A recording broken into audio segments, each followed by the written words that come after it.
Blake Lively hired former CIA Deputy Chief of Staff Nick Shapiro. Blake Lively and Ryan Reynolds' powerful super agent appeared on a podcast explaining why he believed Blake Lively instead of Justin Baldoni is how he believed. And we have some leaked audio that basically confirms why WME let go of Justin Baldoni. I applaud Amber 2.0.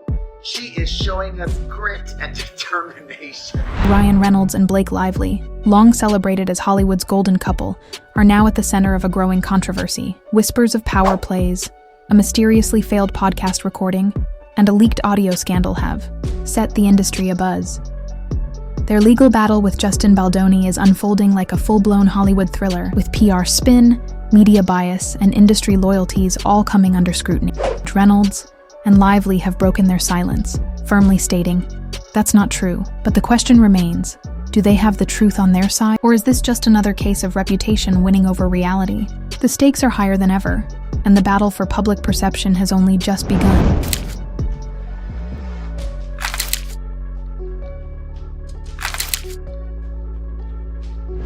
All right, so everything in the world is just ridiculous. It's pointedly ridiculous, I would say. I mean, I'm no longer believing the things I'm saying. I feel like I am now lying to the public when I cover these things because we're just reaching levels of absurdity that are offending my sensibilities, right? First and foremost, Blake Lively and Ryan Reynolds have hired former CIA agents with a proven track record of lying to the public, gaslighting the public to help her with PR. The Hollywood power couple, Ryan Reynolds and Blake Lively, are now at the center of a growing controversy, pushing back against mounting allegations. As tensions escalate in the legal battle between Lively and actor-director Justin Baldoni, the couple had largely remained silent, until now. Their recent public response, where they reportedly stated, "That's not true," has only fueled the debate surrounding the scandal. The controversy first erupted when WME super agent Ari Emanuel dropped Baldoni as a client, allegedly under pressure from Reynolds and Lively. Emanuel later addressed the situation on the Freakonomics podcast, but in an unprecedented twist, the recording mysteriously failed, a first in the show's 15-year history. The bizarre technical failure has sparked speculation that efforts were made to suppress Emanuel's comments. However, independent journalists later leaked the audio, reigniting the firestorm and raising even more questions. I caught with the Blake Lively, Ryan Reynolds. Let the record show for those listening at home, Ari just slit his throat. I mean, it's a fucked up, bad situation that Baldoni, whatever his name is doing. And he was your client too, so yeah. No, I fired. Right. In the leaked recording, Ari Emanuel defended Ryan Reynolds and Blake Lively while openly disparaging Justin Baldoni, even mockingly referring to him as baloney. He stood by his decision to cut ties with the actor, praising Reynolds and Lively as really incredible people, and dismissing any claims of wrongdoing on their part. However, critics argue that Emanuel acted with bias, prioritizing his most high-profile clients over fairness and due process. Many believe his actions were not just premature, but a clear display of industry favoritism, further fueling the controversy. I've known Ryan and Blake for over a decade. They're really incredible people. In Hollywood, they have been incredibly successful. People work with them. They've never had a bad mojo out there and treated people badly. They kind of are charitable, help them with their foundation, they give them tons of money.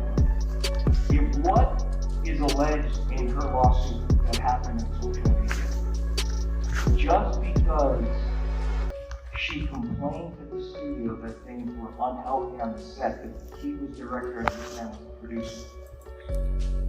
Did you hear what he just said? If these things happen on set, online, after she complained on set, and they did to her what they're being alleged, they're really bad people. If they did it. Notice how he said, if they did it, then they're really bad people. But here's the problem, Ari. That's the whole point of this court proceeding. Did they actually do that? What has Blake and what have you done to save your career and to kill other pieces like this podcast? You didn't even want us to listen. I mean, the hypocrisy here is insane. The fallout for Justin Baldoni has been devastating.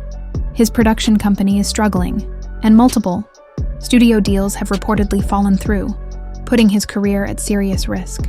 Meanwhile, Blake Lively's lawsuit accuses him of misconduct and defamation, escalating the legal battle. In response, Baldoni has countersued for $400 million, claiming he is the target of a coordinated smear campaign.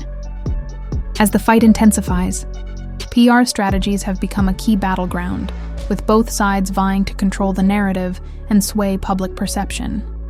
They should no longer be out there intimidating people, using social media now, trying to hurt them, and using their what they have been doing prior to it now to go against them. Did you hear that? Social media, we should all stop. Because anything we do is it's clearly Justin's fault. Nothing Blake did is her own responsibility. Is that what you're trying to say, Ari? Because she's your star client? Well, she's not. Her husband is. I'm not afraid of this, man. You are a bozo, and you look like a clown here. Now, some could say you're showing your loyalty, but no, I think it's going to really actually hurt you in the end.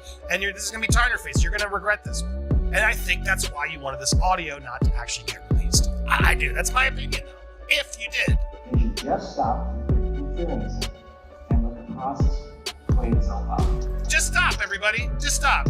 As if anyone could stop the internet. Like, give me a freaking break. You can't stop the internet. And the internet does its own thing. There's no way any one person could have been behind and controlled and pulled all of the strings of everything that Miss Blake Lively is facing. One of the most unexpected twists in the controversy came when Saturday Night Live took aim at Blake Lively. During a recent episode, Colin Jost made a pointed joke, comparing her dispute with Justin Baldoni to a fictional scenario involving Ukrainian President Zelensky. The joke landed awkwardly, hinting at a possible shift in how the industry perceives Lively. Once a media darling, she now finds herself facing scrutiny from unexpected corners. Hey, here's a good one. This is a good one. In what wild world do we live in where you can go from Zelensky, the president of Ukraine, to Blake Lively in the punchline, all within 10 seconds? Have a listen. To leave the White House, then he appeared on Fox News and said he thinks he can still salvage his relationship with President Trump, which is like Justin Baldoni saying, I'd love to work with Blake again.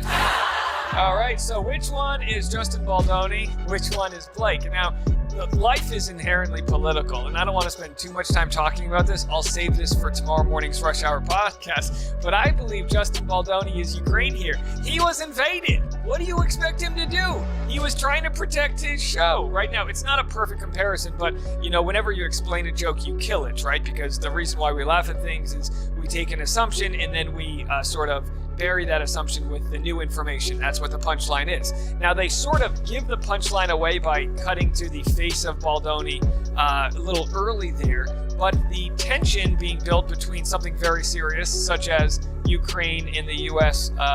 Not receiving the peace deal that they were hoping, and the chaos that happened breaking Friday afternoon, and all of the mess that spilled over, that is the setup to relationships don't always work out.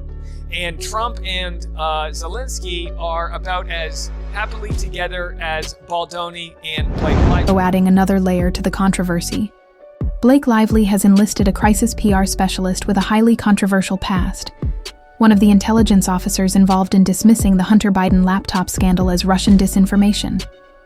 The move has sparked debate over the extent to which Lively is trying to control the media narrative. Critics argue that this contradicts her earlier condemnation of Justin Baldoni for hiring his own PR team to defend himself, raising questions about the double standards at play in this high-profile battle. But this is an actual headline right now in Variety. It reads that Blake Lively hires CIA alum for crisis PR in legal battle with Justin Baldoni. And there are a lot of implications here, and I love this story simply because it combines what I love most, politics and culture, and I want to explain a lot to you. We learn in this article that Blake Lively and Ryan Reynolds have moved to hire a PR crisis manager with deep government ties. As her legal battle with Justin Baldoni escalates, she's quietly working with Nick Shapiro, the CIA's former deputy chief of staff and senior advisor to former director John Brennan. So this guy, high up, just about as high up as you could possibly get if he is the deputy chief of staff to John Brennan, who was the former CIA director, who makes me very nervous. So I'm going to tell you why. So apparently her legal team says, they've given a quote to Variety. They say, the litigation team for Miss Lively retained Mr. Shapiro to advise on the legal communications strategy for the ongoing sexual harassment and retaliation lawsuit occurring in the Southern District of New York. Okay, that's what Wilkie, Farr, and Gallagher, that's the excuse that they're giving to the public.